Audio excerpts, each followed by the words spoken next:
So the way this will work is I'll start out by giving some introductions of our panelists. I'll do introductions one by one and then give each of you a couple minutes to share more about yourself and the work that you're doing. So we'll start out with Phoebe Barnard. So Dr. Phoebe Barnard is an affiliate professor at UW Bothell in the School of Interdisciplinary Arts and Sciences. Dr. Barnard specializes in sustainability and biodiversity studies and works at the intersection of science, society, sustainability, policy, planning, and media storytelling. She is currently the CEO of the Stable Planet Alliance, which focuses on bending the curve on human population and resource consumption, as well as serving as an associate science policy and communication strategist with the Conservation Biology Institute. So welcome to today's panel on climate solutions and hope, Dr. Barnard. And would you like to share a little bit more about yourself and what kind of things you're working on right now? Yeah, sure. Thank you, Rachel. And hi, everybody. Thank you for joining us. It's great to be in amongst this team and looking forward to the discussion. I guess I'd add to what Rachel said. Thank you, Rachel. Just a couple of things. One, I really work in biodiversity and societal futures these days, as well as conservation biology and biodiversity. I'm a global change scientist by background, evolutionary ecologist actually by background. But I also work increasingly in filmmaking. So to what she said, I would add running 3 big global organizations, one bringing into alignment the global climate restoration movement with the global ecosystem restoration movement and the global youth leadership movements to really accelerate and align a regenerative future.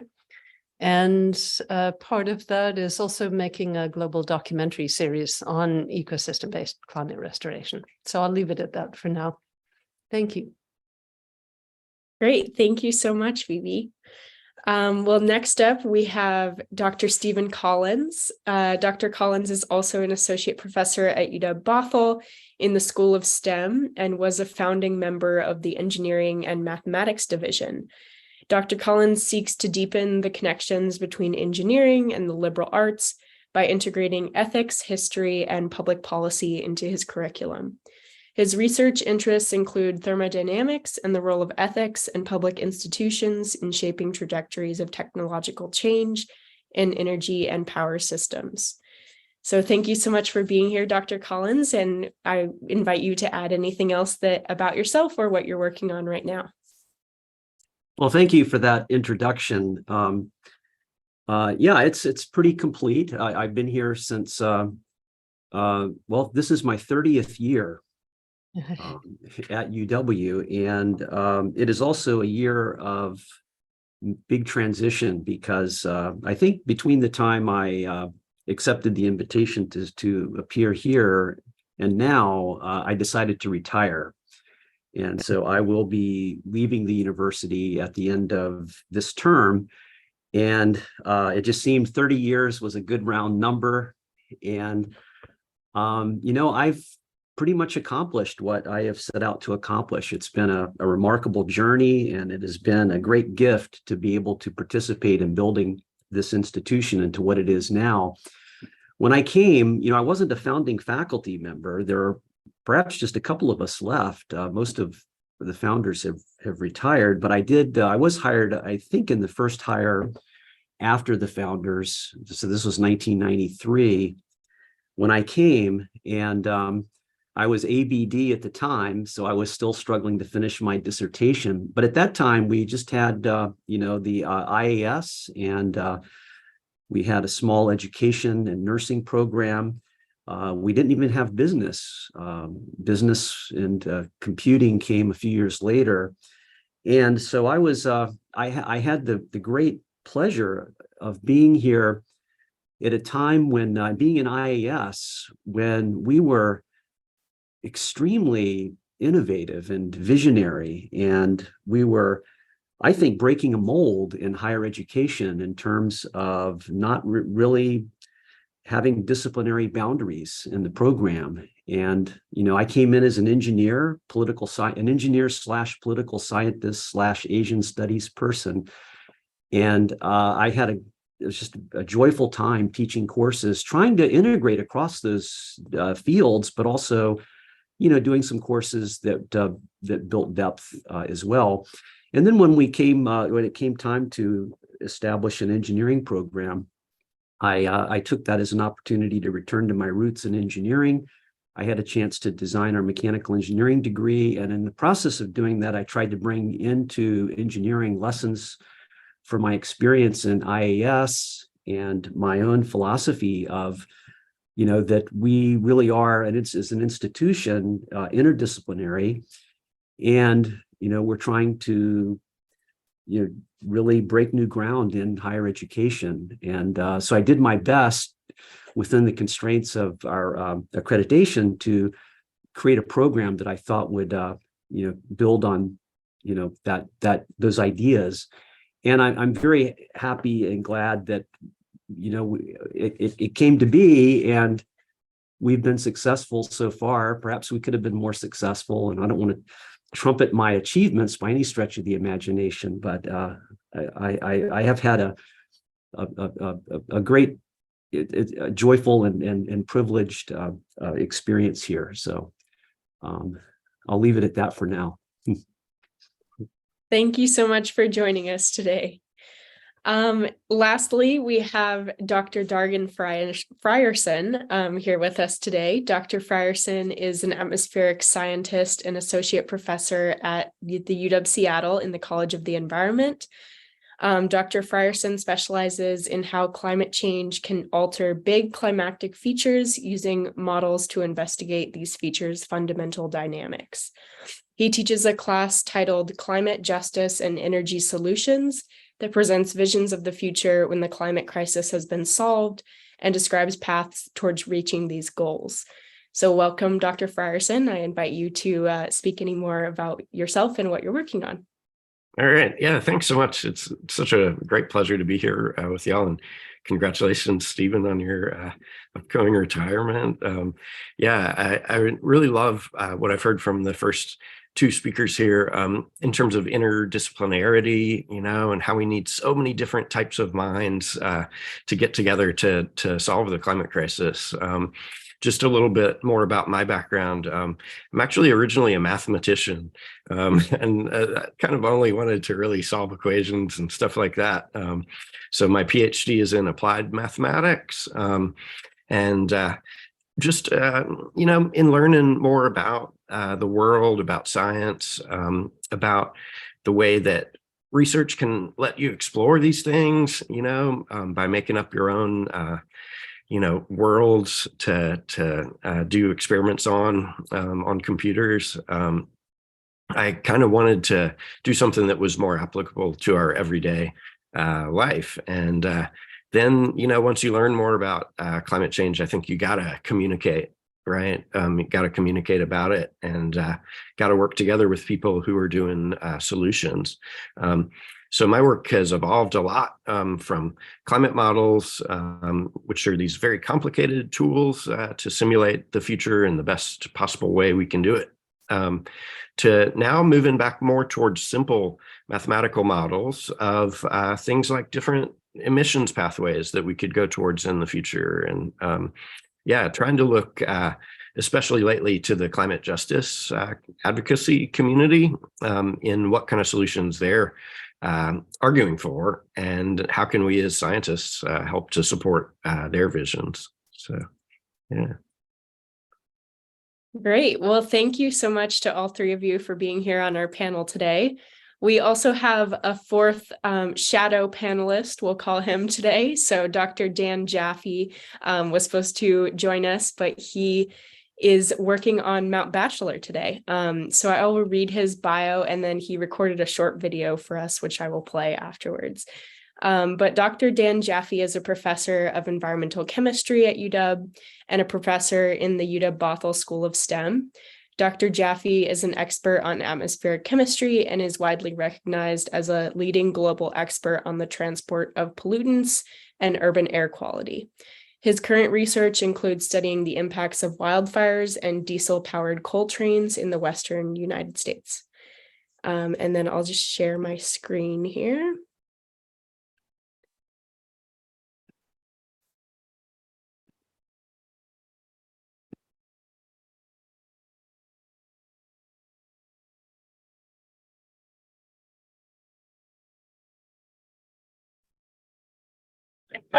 This is Professor Dan Jaffe. It's Wednesday, the day before your panel, and unfortunately I can't make it on Thursday because I am going to be up there at the top. That's Mount Bachelor in Oregon, where I've operated an atmospheric research station for the last 20 years. We measure a variety of pollutants up there, including ozone, carbon monoxide, carbon dioxide, aerosols, a whole bunch of things, and you can read papers that were generated over the years. I just want to say a few words about the climate panel and about some of the questions that were posed to the panel, about some of the things that I think are most important and future directions. And the first is around electrification of everything. And electrification has two big pieces of it as we move away from fossil fuels and move towards getting an electric grid that's going to allow us to power our homes, power our cars. I live in the city of Seattle. I have solar panels on my house, so I'm trying to be part of that solution. I also just recently bought an electric vehicle, so I'm really excited about, being able to move my own personal life away from fossil fuels.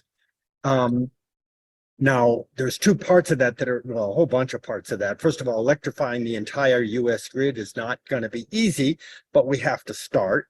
And I think Washington State is making a great start by pushing that, and some of the provisions in the recent Inflation Reduction Act, the IRA as it's called, are really going to be great for that as well. We have to work on our electric grid.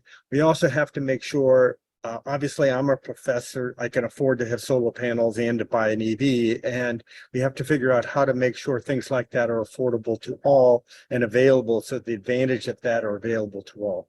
But there's one other point I want to make about electrification, particularly electric cars. A really important problem that we now know and understand better is environmental justice issues. And environmental justice issues basically are the fact that over the many decades of industrial civilization, let's say the last 100 years, if you are poor or disadvantaged or from a racial minority, you are more likely to live in an area that has greater levels of air pollution, water pollution, and other kinds of bad things, let's just say. And a big part of that is emissions from cars and trucks, and as well diesel trucks especially, and also port facilities. So for example, the worst air quality in Puget Sound is generally located along I-5 in the South Seattle area and towards the Port of Seattle, out towards Georgetown and the Duwamish area. And electrification is going to make a huge impact on that as we start to remove the polluting cars and trucks burning fossil fuels and transition them over to electric vehicles. So electrification has very important considerations both for climate as well as for environmental justice issues. I just want to quickly address the other thing about what gives you hope. Climate is a huge problem. It's dire. We have to address it. But I see in my classes every day students who want to make a difference, students who want to learn about this stuff, and the kinds of innovations that we're seeing. The fact that I could buy an electric car that can go hundreds of miles and come home, plug it in, and be largely on fossil-free fuels to drive myself. That's an incredible innovation.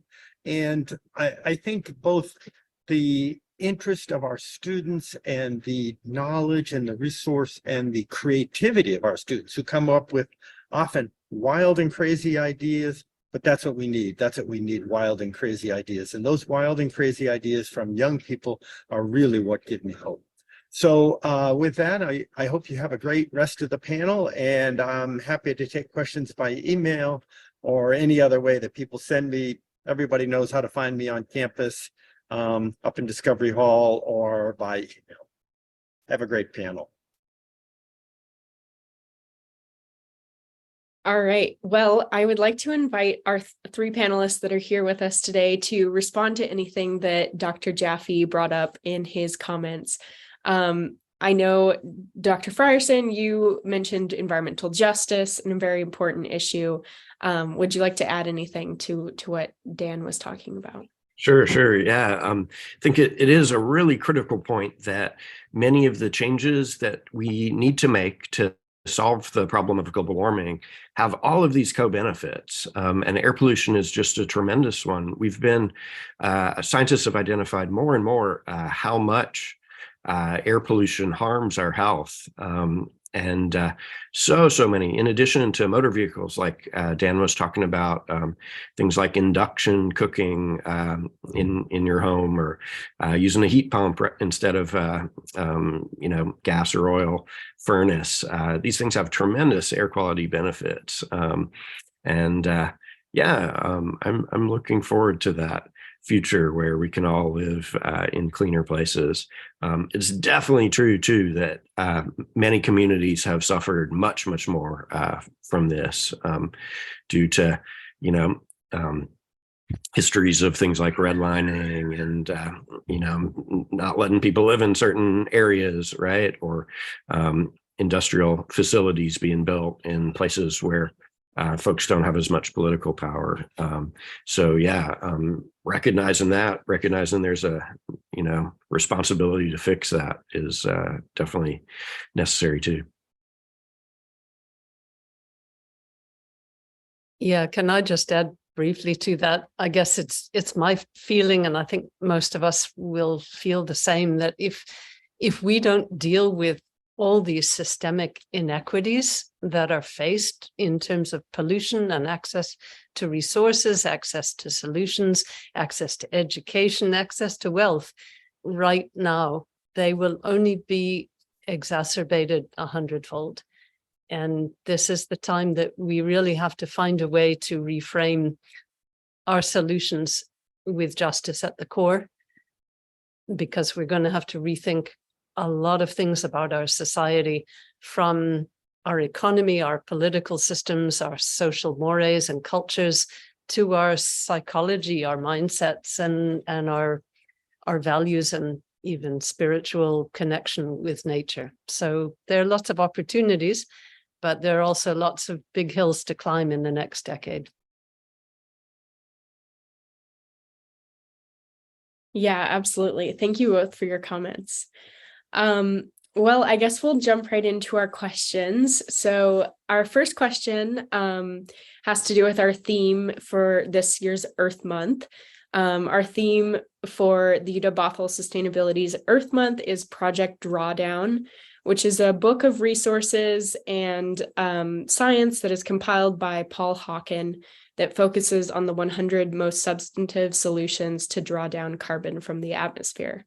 This book is a really fantastic resource, and there's also a lot of online resources, so on drawdown.org. So I encourage our audience members to check that out. But it is a lot of information. And so my question is, what is one climate solution that you are most excited about and why? And it can be from Project Drawdown if you're familiar with it, but it doesn't have to be. And just tell us what excites you about this solution and how can people learn more about it or take part in it. And whoever wants to start is welcome to.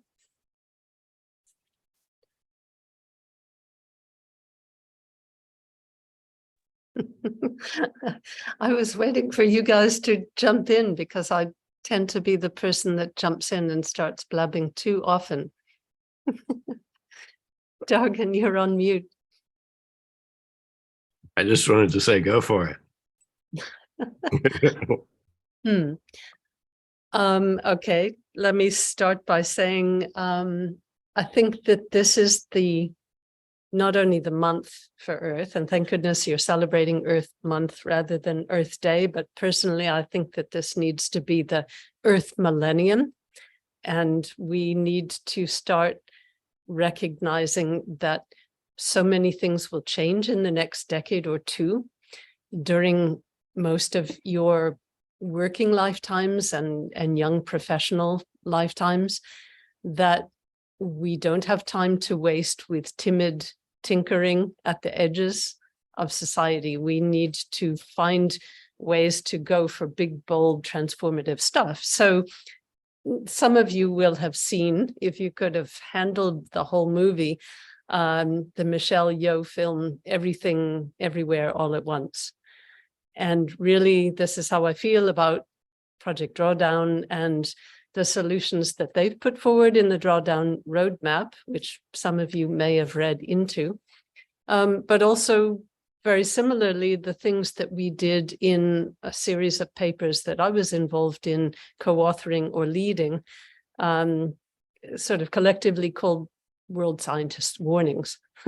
And there was World Scientists' Warnings to Humanity back in the early 90s. And then 25 years later, World Scientists' Warning of a Climate Emergency, which we published in 2020 or late 2019 online. And then because I was getting personally frustrated by the nature of warnings, and most of you will know the Peter and the Wolf fable about too many warnings starting to be ignored by society, I said, I'm not going to participate in more warnings, but only in how to turn these into action. So we produced World Scientists' Warnings into Action, local to global, to start to spell out these 6 issues, broadly categorizing what Project Drawdown has been doing in that huge table of theirs with 1 million different solutions. 6 categories of pollutants, energy, nature, food systems, population, and economy. And I can return to those a little bit later. But, you know, basically in response to Rachel's question, I just want to say we need to spell out actions in all of these that can be taken at every level, from the UN on down to our individual households or our own personal actions. And we know that there are all these systemic problems in society that are hard for individuals to change without collective action. But the importance of individual change mustn't be underestimated. So we need both of them, and we need everything all at once. And I'll return to this theme, I'm sure. So I'll leave it at that for now, because my puppy is barking outside and the dogs are wanting to go in and out. So excuse me for jumping up all the time.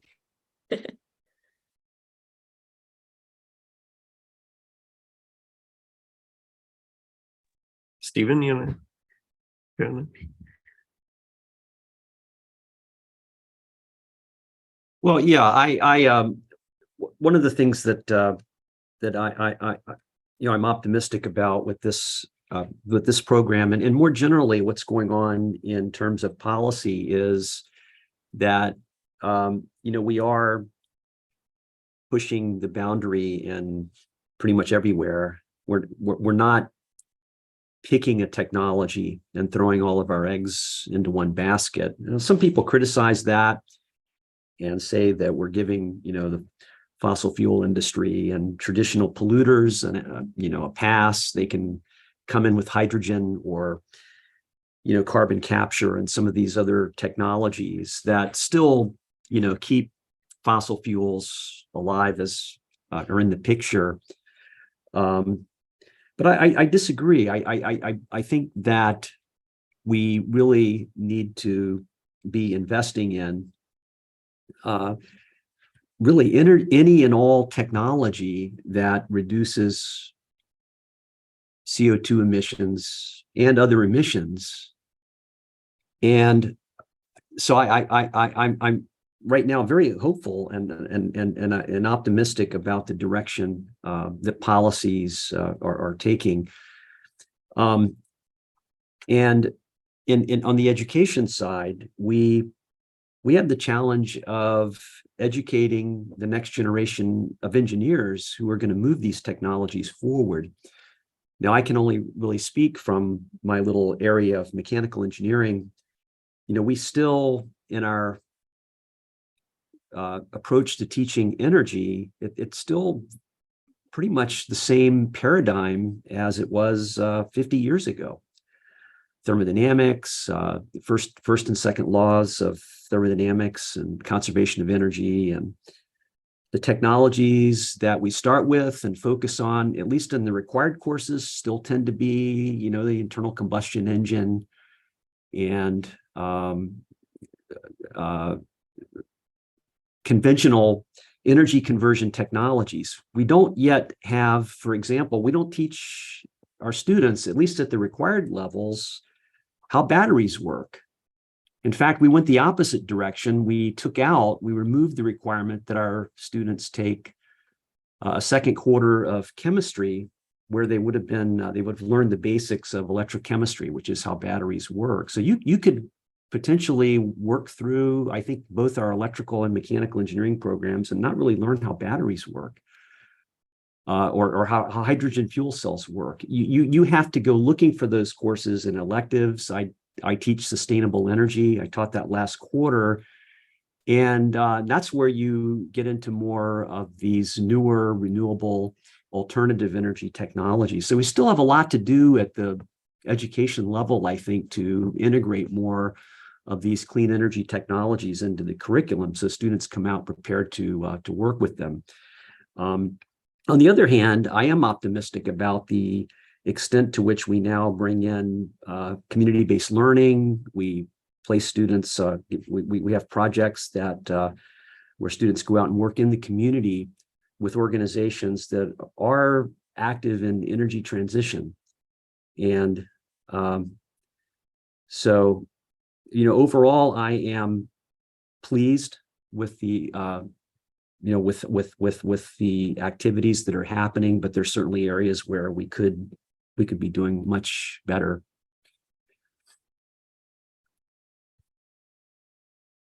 All right. Yeah. And I think I was going to say something that's sort of non-technological, but I think I'll go with solar panels.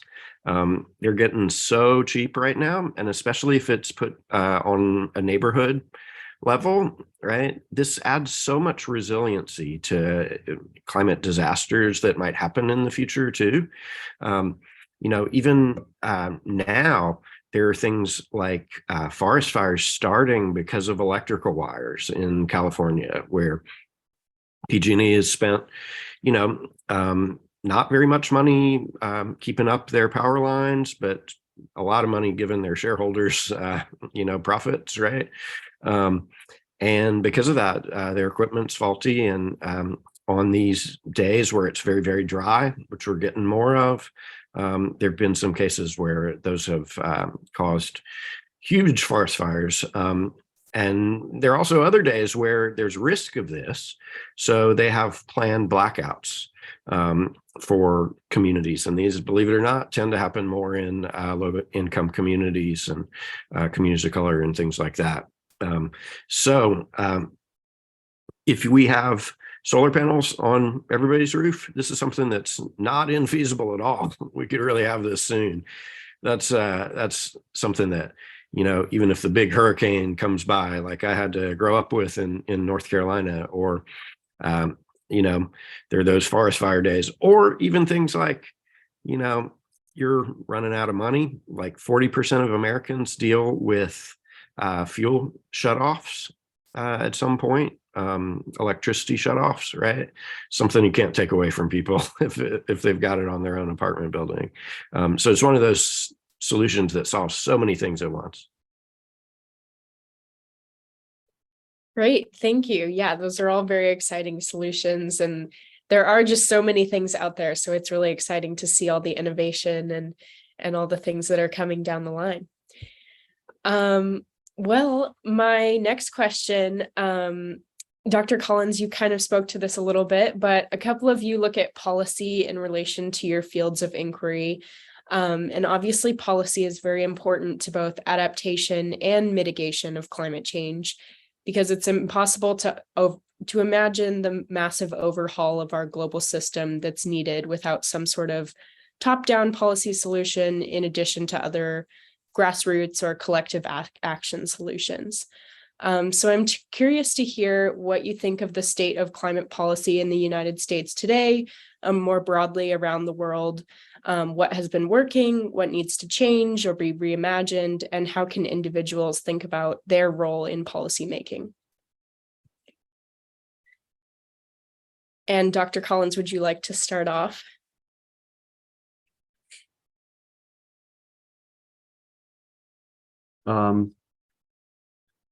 Boy, that's a tough one. Going a lot of different directions here. Well, certainly we're doing better at the national level now than a few years ago. We certainly still are deeply divided. We're a very polarized country, and I think that we have to accept that and not try to wish it away, but try to work with it and overcome divisions as best we can. But at the national level, although I'm much more optimistic about that now than I was a year or two ago, but it still seems that at the local level is where we have the best chance of making real progress. Localities and states, especially our own state here, I have done some work around energy codes with respect to buildings and requiring electrification of buildings within the next few years. We see California and Washington State in particular way out in front, setting the pace in requiring that new construction, basically no gas for at least for new residences, and that's starting to spread now to the rest of the country. And so I think that looking in terms of speed of policy implementation and seeing it reflected in energy transition, I think states and locales are going to be the drivers, but we're starting to see more support. And I think we're starting to see now, the Department of Energy and government policy playing that role that was, when I was in graduate school and we talked about government policy in science and technology, the main argument for it was that the government role should be to correct the market failure. The market failure was that we had perpetual underinvestment in research and development. The private sector doesn't have an incentive to invest in new knowledge whose benefits they might not themselves be able to capture. You don't want to be funding some work that someone else is going to take freely by reading your article or taking your patents and running with it. So we're really now seeing, I think, the Department of Energy expanding research in areas that I think play that role of providing fundamental knowledge that all entrepreneurs and private companies can then work on to move, to innovate. And we're seeing that across the whole spectrum of energy technologies, from hydrogen to carbon capture to solar panels. And so I think I feel very positive about that. But where I'm probably most troubled and what I think about most by far on a day-to-day basis, I'm less of a policy person now than I am a process person. And that is, how do you implement policy? It's one thing to talk about policy and to have debates about what should we do? What is the solution? But the far harder piece of it, how do you implement it? How do you get people working together? How do you bring opposing sides together in a highly polarized society? And what I'm worried about is disengagement. And so how do we get people talking to each other?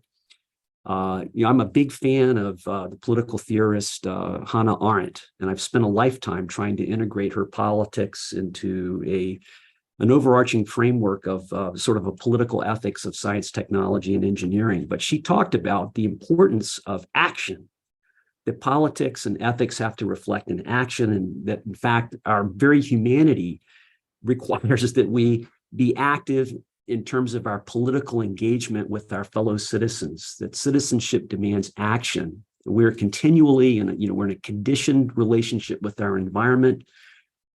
And that if we turn it over to the experts, if we check out of the discussion, then, we risk losing our freedom and inviting the very climate disasters that we're trying to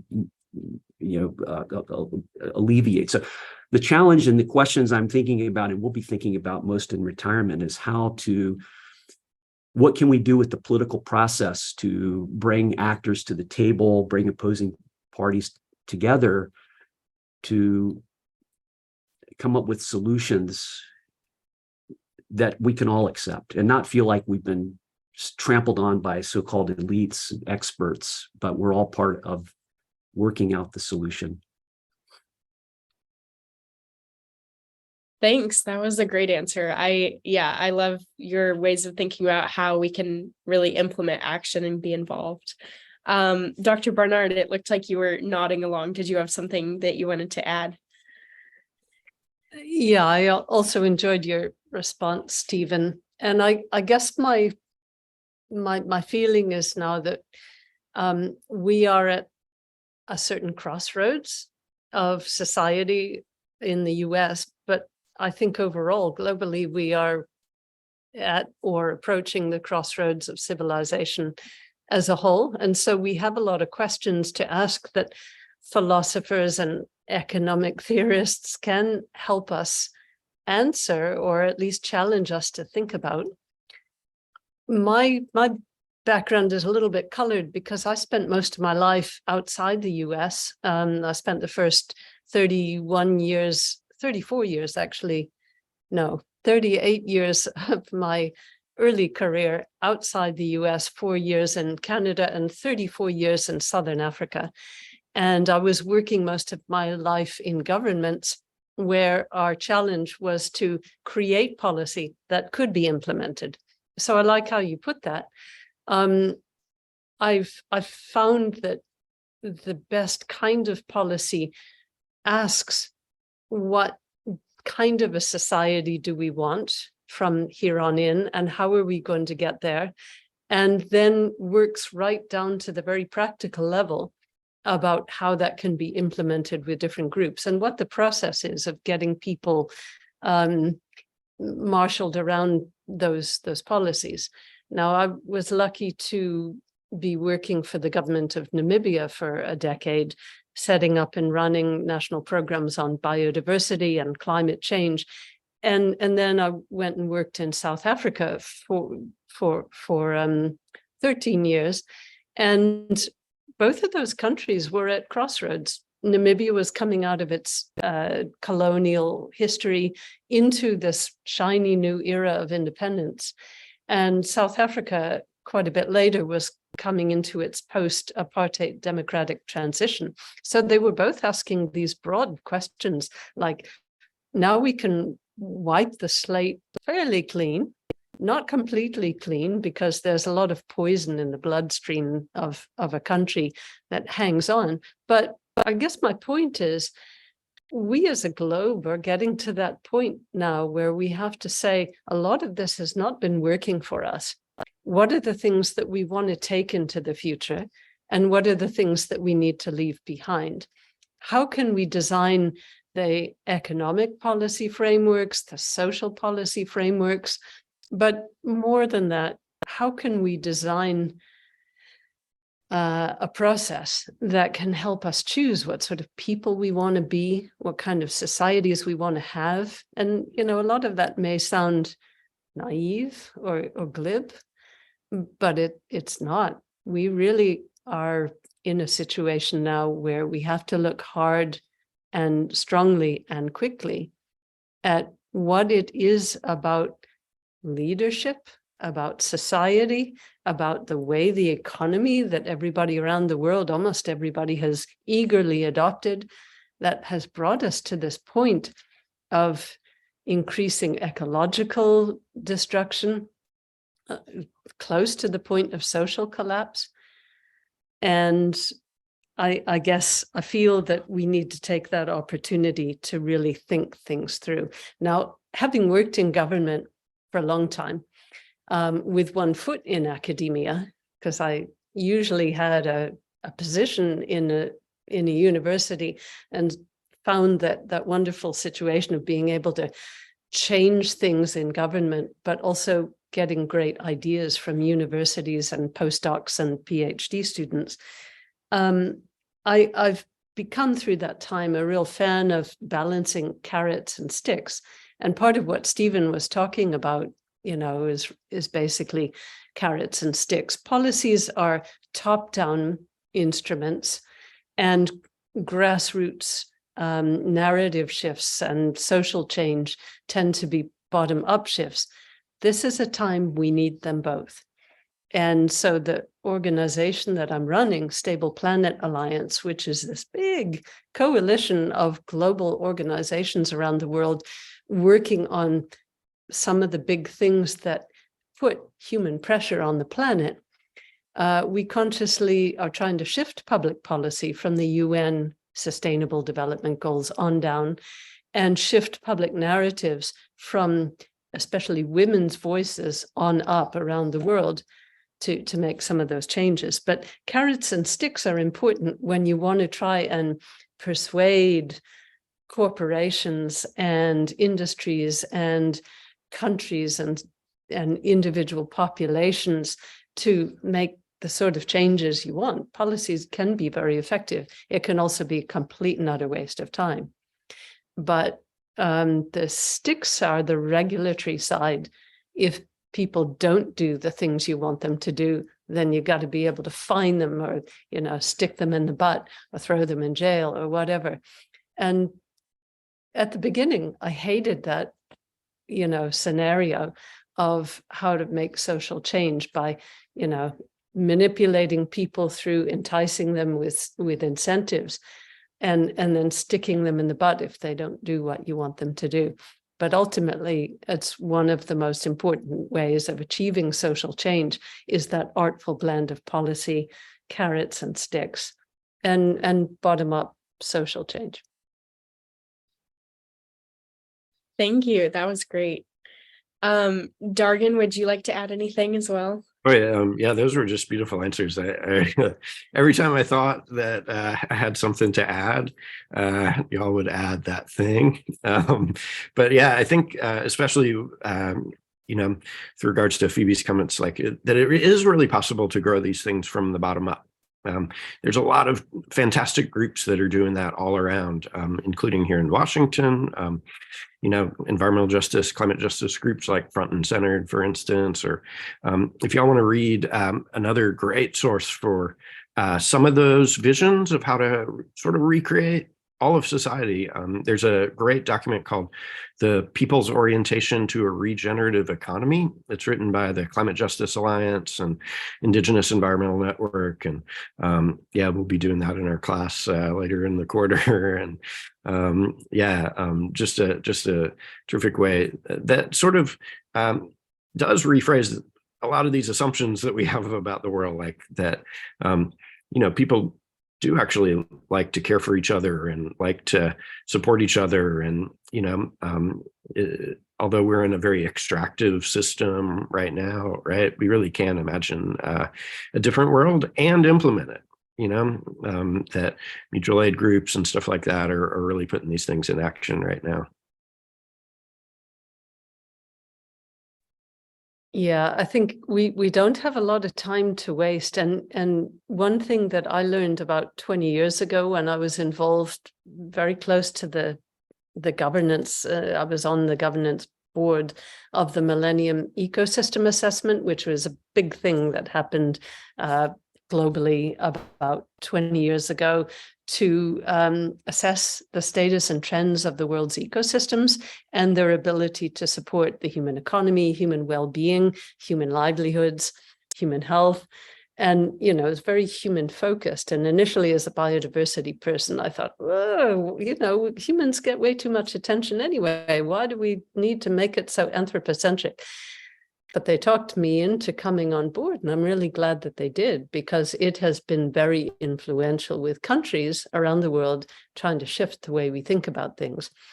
And so since that time, I've realized that we have great opportunities to look at how we frame things at a global policy level. And yeah, I really appreciate that reference also. Thanks for pulling it out, Lauren, because I tried to find the exact link and couldn't find it. while Dargan was talking.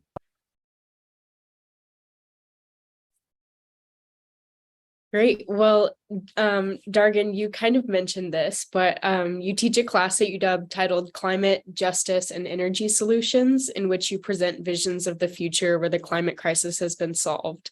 And I'm really interested in hearing more about this class and kind of how it came about. And do you present visions of the future, or do you ask students to imagine their own futures? This is particularly salient for Earth Month because we've partnered with our Community Reads program at the UW Bothell Library to accept submissions of visionary fiction based on prompts related to climate change and Project Drawdown for an anthology that they're putting together. So I'd love to hear more about your class and kind of what you've learned from teaching it and what students have come up with. Yeah, so I'm so excited about that initiative that y'all are doing. I think it's so important now to have visions of the future, and that this genre of climate fiction is really just blossoming now. I think we're really starting to get some fantastic fiction books that show a better future. So in the class, ATMS 100, the 100 is actually the 100 emoji. Y'all know the 100 emoji, 100% real, right? And the 100 stands for, we haven't got the 100 emoji in the course guide yet, but we're working on it. The 100 stands for 100% clean energy for 100% of the people, right? So it means bringing everybody along, right? And having a better world for everyone. I started developing the course a couple of years ago when the college said we need more climate solutions courses, and I was definitely finding in my classes too that people were very accepting of the science of climate change and wanting to know much more about what to do about it. So I tried to just really immerse myself in the views of all sorts of folks around the world and see what their visions were, discovered just tons of amazing activists around the world. So I think the visions aren't really mine, at all. Even the ones that we give in lecture, they're largely taken from the climate justice movement. And I have a little interactive book that we have for the class that I'll put the link in the chat too. Each of those sections ends with a little connect thing that lets you touch base with some group around the world that's working on the issues. Hoping to have that, constant connection with what people on the ground are actually doing right now, because there's so much and it's changing so fast too. But then the students are able to envision their own futures in various ways. On some of the simplest ways is we set up little interactive tools where you can move up and down emissions and watch how the global temperature changes. And it just runs a little simulation in the background. That's actually very similar to some of the state-of-the-art models that are run for the IPCC report and stuff like that. And then other ones with how much clean energy do we add, right? And a critical part of that is also having the option to lower energy demand, because not all energy goes to human well-being, right? In fact, a lot of it is very against well-being of people. It's generating, profit for a very small fraction of people and making a lot of folks and, non-human animals miserable, right, along the way. So, so those are just a couple of examples. We got another one too. There's this great study that about how to get a decent living for everybody with minimum energy. So looking at basically alleviation of energy poverty for everybody around the world. And we have another interactive with that where it's a cultural decision what's decent, right? So you're able to change things like diet to transportation to, what type of housing and stuff like that, and then see the carbon and methane and other air pollution implications of that. Yeah, and those are just some ways. Then, in homework problems and stuff like that, we try to get students to do envisioning of their own in other ways. But yeah, I love reading climate fiction and would definitely appreciate any shout outs to anything that y'all might have read recently. Or yeah, my suggestion in that realm would be The Ministry for the Future by Kim Stanley Robinson, which starts out really intense. It has a really, really rough heat wave in the beginning scenes, but actually like kind of becomes very utopian by the end. So it's really, really beautiful chapters towards the end. So And it's remarkably real worldish, especially for those of us that have had to work in the UN negotiating environment and in governments. It is scarily real and cynically real. But yeah, if you guys haven't come across it, I listened to it on Spotify or something like that, Audible, I guess, rather, because I don't have time to read, but I do have to take my dogs for a walk every day. So that's how I got through it. But fascinating story. I'd love to take your class, Dargan. I wish I could. That sounds wonderfully cool. I guess I'd just like to ask one thing, or maybe throw out a challenge. Like I'm an ecosystem and global change scientist. And like many people in my field, for a long time, I was not willing to talk about carbon removal from the atmosphere, climate restoration technologies. I'm not much of a techno-optimist. But I also got to the point after several decades working, especially in Africa, on systems and societies, that I realized that we are just choking this planet, and that our numbers keep growing, our appetites keep growing, and mathematically, our carbon sinks are being overwhelmed, and we've got to figure out how to deal with that. Thanks, Dargan. I'd love to see that. And so I shifted out of working on biodiversity per se, because it's we tend to think of all these crises, the climate crisis, the biodiversity crisis, the plastics pollution crisis, the road rage crisis, unemployment crisis, as all independent crises, but they're not. They're all symptoms of the same issue of ecological overshoot. And what's driving that ecological overshoot? It seemed to me that it's our numbers, our appetites, and our mindsets. And until we figure out a way to talk about that and how to stabilize those things, and ultimately, mathematically, it's entirely possible with complete justice at its core to reduce human population, because we're seeing that in parts of the world anyway, right now, without any particular intervention, that we need to talk about these things and figure out how to shape our sustainability world more sensibly, because we tend to go around in a kind of chaotic state, jumping at individual solutions, which are temporary solutions, because we're not really getting to the heart of the problem about humanity and what it is about our behavior and our sense of human entitlement, or one might say human supremacy, that makes us think that the world is just a food pantry for us, or it is just an economy where it is our God-given right to go out and make huge obscene profits at the expense of a lot of people or the expense of the non-human world. So I got to the point where I shifted out of my own field and went straight to work pulling a whole bunch of people together who were experts in human psychology and women's leadership and the economy and population and consumption and production, and getting them to work on these issues. The UN and many other organizations are still catching up with a lot of the stuff. And there have been good reasons why for a long time it seemed to be taboo to talk about population.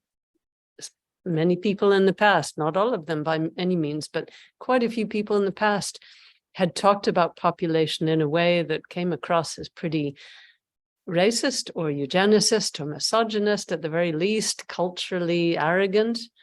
And that was really offensive. Nonetheless, we have to figure out a way to talk about it. So I got a whole bunch of women together from around the world to talk about it. And to talk about how, as Dargan says, we can draw down our energy use, consume what is enough, but what is not wasteful, obscenely wasteful in some cases, and what is not excessive, what is not overwhelming the capacity of the Earth's carbon sinks and ecosystems to absorb our wastes and our appetites and our proclivity to just treat individual profit or corporate profit as the penultimate or even the ultimate goal of an economy. So for me, those are fundamentally the issues that we need to be talking about as a society and coming up with solutions about. So I'm really happy to hear about this book. Free and no copyright. I love it. Thanks for the link.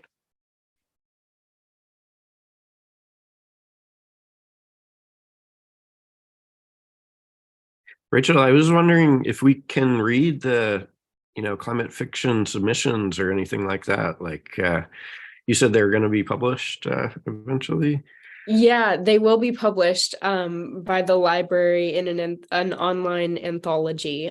So Cool. yeah, not all of them will be climate related. They're taking any kind of visionary fiction, but we did create some climate focused prompts for Earth Month.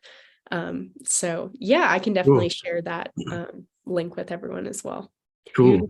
Grist magazine also has done a set of climate future fiction. Yeah. Cool. There's some cool ones. I'll try to pull a couple that I've been involved in too, and put them in the chat. Yeah, that would be great. Well, Phoebe, you brought up a really important point. And one of the most surprising climate solutions, to me anyway, in Project Drawdown was related to family planning and education. So Project Drawdown ranks all of their solutions based on how much carbon can be drawn out of the atmosphere. And educating girls was ranked as number 6 and family planning was ranked as number 7. Along with, other more common solutions such as renewable wind and photovoltaic energy, plant-rich diets, tropical forest restoration. But family planning and education was among the most consistently highly ranked solution. So Dr. Barnard, this is the kind of work that your organization, the Stable Planet Alliance, focuses on. And I'm interested, especially after your last comments, what do these rights-based solutions look like and how do we promote them in a way that's not coercive or imperialistic or racist or eugenicist, as you mentioned? Yeah, it's funny that for so many people, and I have to say specifically so many Northern academic elites, can't even start talking about it because they come out with knee-jerk responses like that. But fundamentally, we're talking about things that are not even remotely unrelated to rights and justice and individual empowerment. When you give a girl child anywhere in the world, but specifically someplace like most of sub-Saharan Africa, a right to an education that goes at least through high school, some form of economic opportunity, everything changes. Everything changes. And I've spent my career so far up until, well, I mean, even still busy with it today because I've got PhD students and mentees from all across Africa and different parts of the world that I talk with on a daily basis. But Abby Raji is a good example. She is a young Nigerian woman who came from a small village in central Nigeria, was very determined, had 12 siblings, and realized that she had to work really hard to be able to get where she wanted to go because her parents' resources were thinly stretched. She now has a PhD from a South African university and is doing a postdoc in Ontario. Her husband just handed in and got approved his PhD today, and they have a 2-year-old little baby. Now, this woman for me is a great example of how people can rise above their circumstances once they have the opportunity for an education and they are given economic opportunities that come with that. They wait until they might be 28 or 30 or 32 to have a child rather than having one at 14. I run this project, I'll put it in the link, called Girl Planet. And in Girl Planet, women and girls from around the world write their own personal stories about the health of the planet, their own culture, the pressures that they face, and how they go about things. Now, Joan Kembabazi was one of these women from Uganda, in her case, who wrote a story about how the nonprofit that she started about child marriages in Uganda was sparked by the death of her friend at the age of 13, her best friend in school, who wanted to be a doctor, who got married off because there was a drought and her parents couldn't earn enough money through agriculture. She got married off at the age of just over 13 to a 62-year-old Ugandan man who bought her. And within the year, she was dead in childbirth.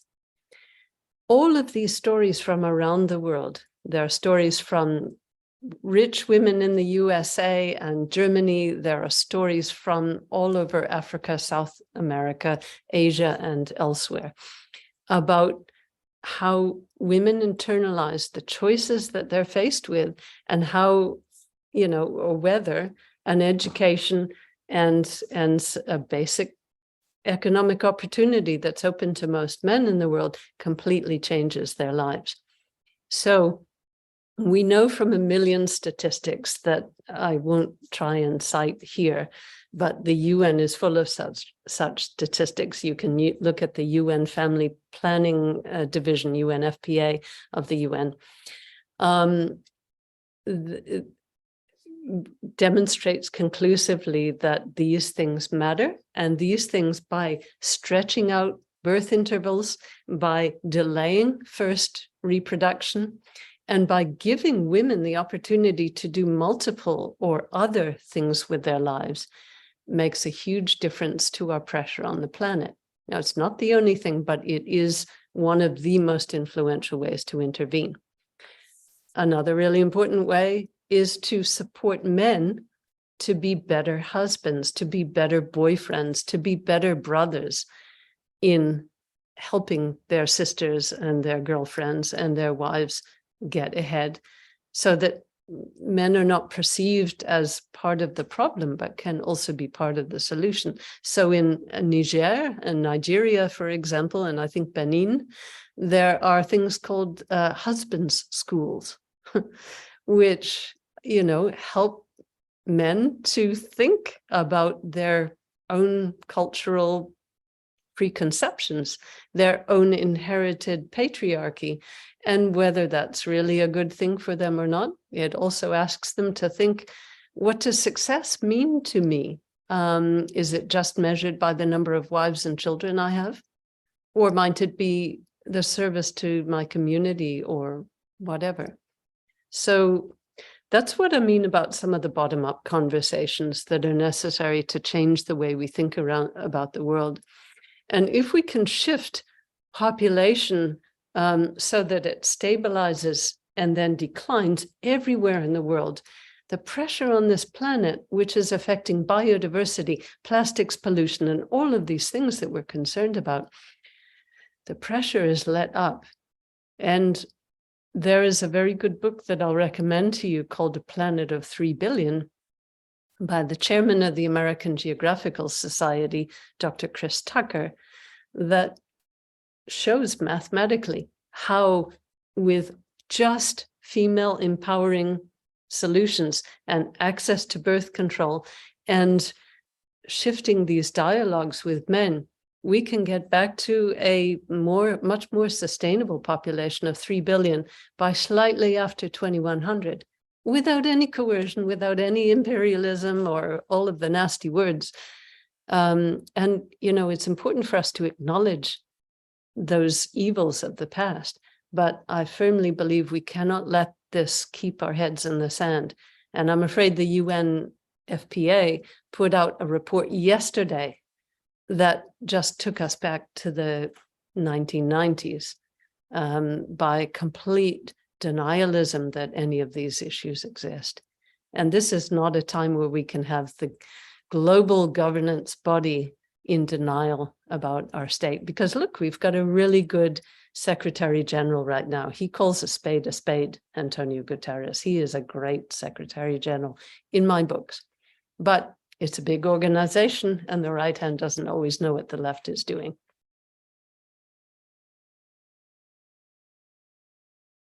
Yeah, thank you for that. Well, my last question is for Dr. Collins. Dr. Collins, you have a really interesting background in engineering, but combining that with ethics and public policy, and in particular, Japanese philosophy. And so I was wondering, what are some of the lessons that can be applied from other cultures, ethics, philosophies to some of the more technological solutions to climate change? And what do ethics tell us that we're morally obligated to do for others or for future generations? And then lastly, how much can we rely on technology to get us there? Well, those are a lot of questions.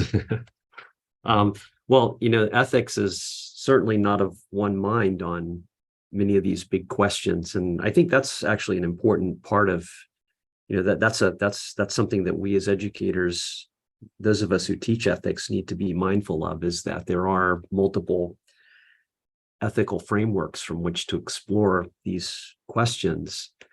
And so exposing students, ourselves, to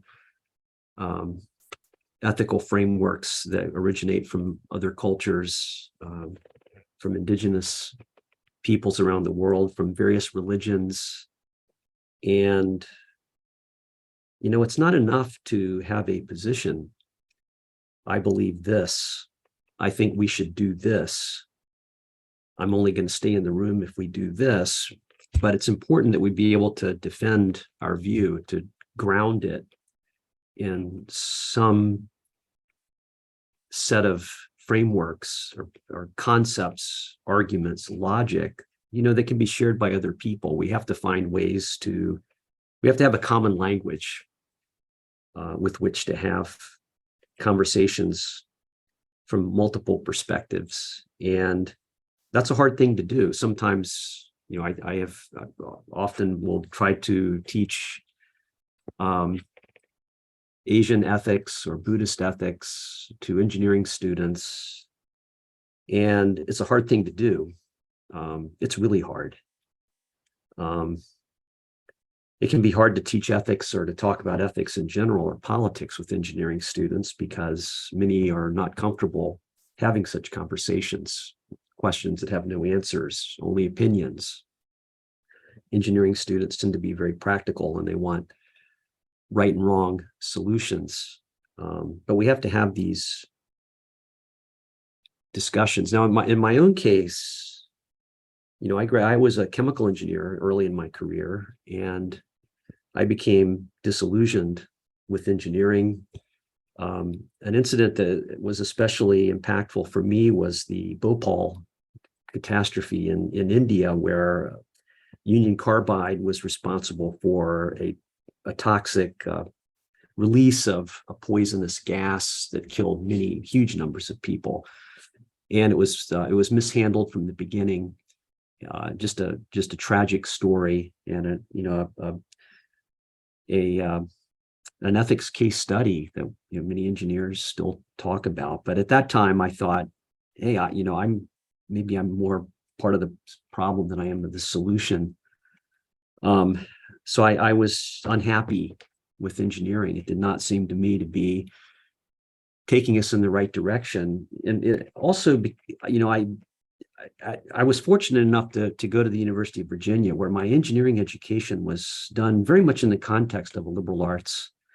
And it was a liberal arts that was strongly influenced by Thomas Jefferson's own vision of a free society and the role that science and technology plays. And I have to credit that.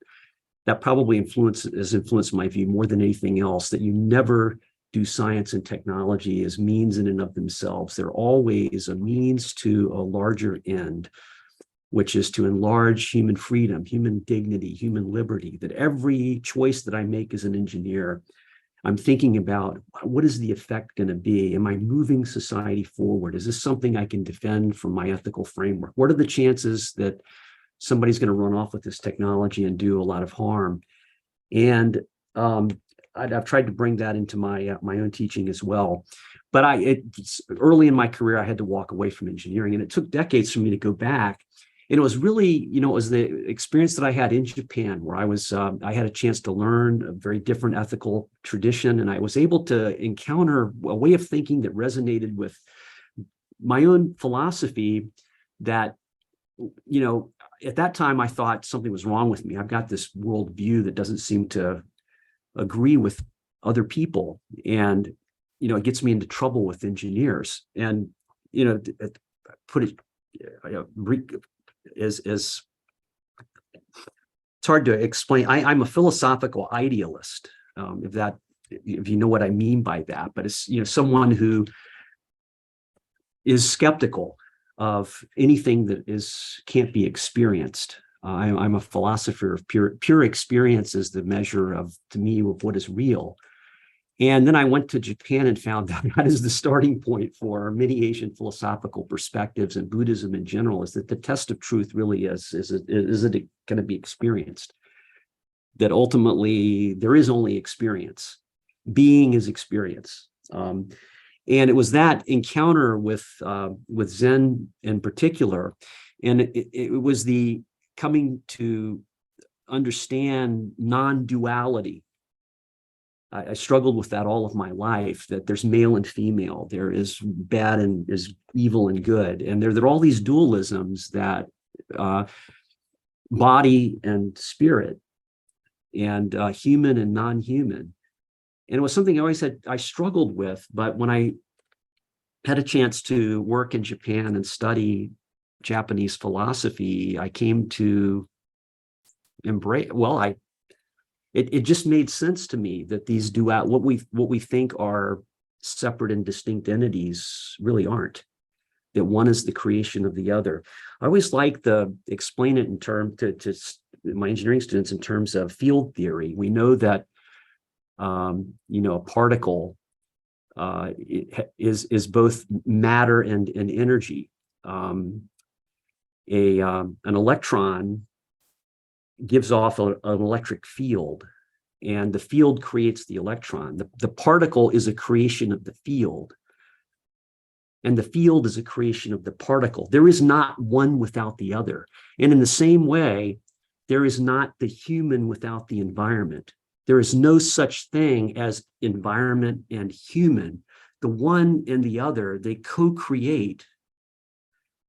And that was something that seemed common sense to me early in my life, but it seemed to be in contradiction with everything around me. But I found that was the common sense in the Japanese environment that I was working in. And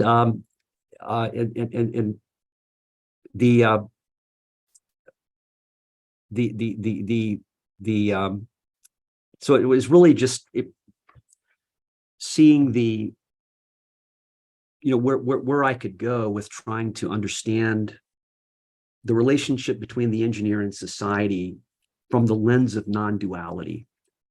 What does engineering ethics look like when one doesn't start from the assumption of dualism, which is the approach that is dominant in the West, even though in the West there's also a non-dualistic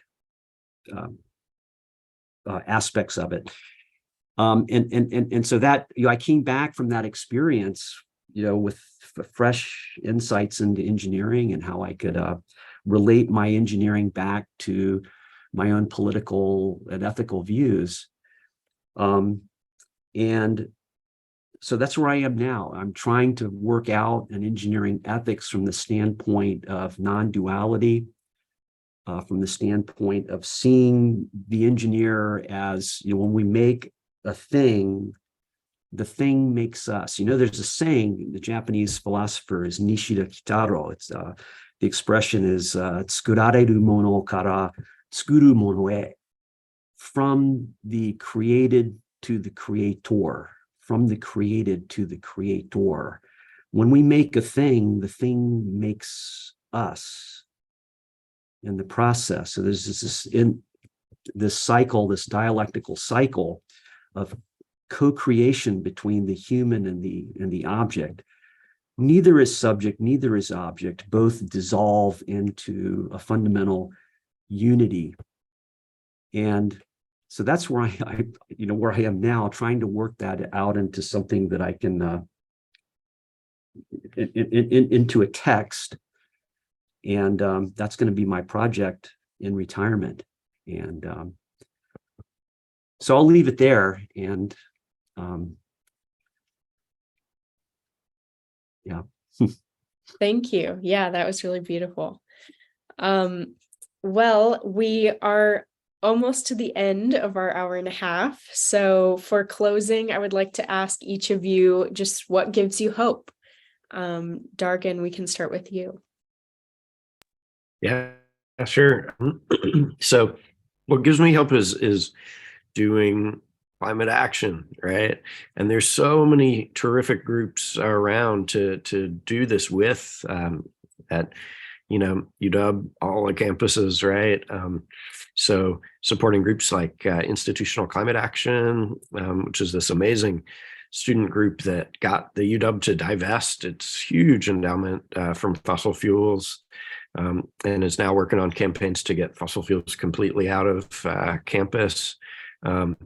On Saturday, I'm going to be going to Red Square with them in the morning and then heading out together to the protest at City Hall that's organized by 350 Seattle. So yeah, and it's those sort of things, just kind of being in community with people and working together to make a positive change and, listening to others and trying to contribute in that way. Yeah, that's what gives me the most joy.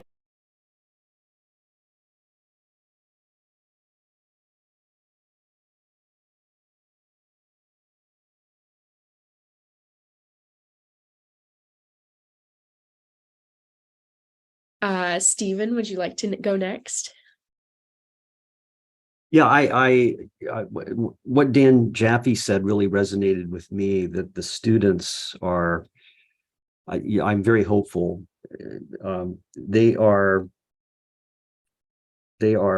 I think really, they're wanting to change the world that we're bequeathing to them. And they're bringing their own ideals to what they're doing and how they're thinking. And there's a lot of innovation, as Professor Jaffe mentioned. I'm always learning from my students, and I'm always made aware, of my own biases and narrow-mindedness and need to learn more, to try to put myself in the shoes of others.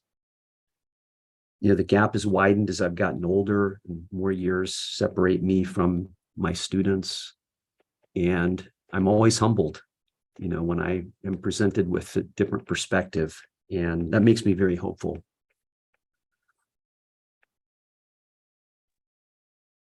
I guess I often feel that people talk about hope in a way that is, I guess, despite my Zen nature, hope can sometimes be seen as very passive. And I like to talk about being able to give people confidence as much as hope, because confidence implies action. Confidence implies empowerment and self-esteem that we can change things. But what gives me hope, or any of those things, is the visible, tangible change that I see in almost every sphere. I mean, yes, there's still a lot of foot dragging, and there's still a lot of corruption and assassinations of people involved in taking forward change. I mean, the challenges are great, but for decades, I used to write New Year's emails to my friends, or letters in the old days, saying, let's hope that, 1986 will be the year of change. And at the end of the year, it really never was. But ultimately now, I'm always saying the world doesn't have to be this way. We can change it. And recently I've been able to say, but we are changing it. The crest of this wave of social change is building. It is cresting. We are now in a state of dizzying social change. Buckle up. It's going to be exciting, and we need all of us to be there helping shape it. That's fantastic. Well, thank you so much to all of our panelists today.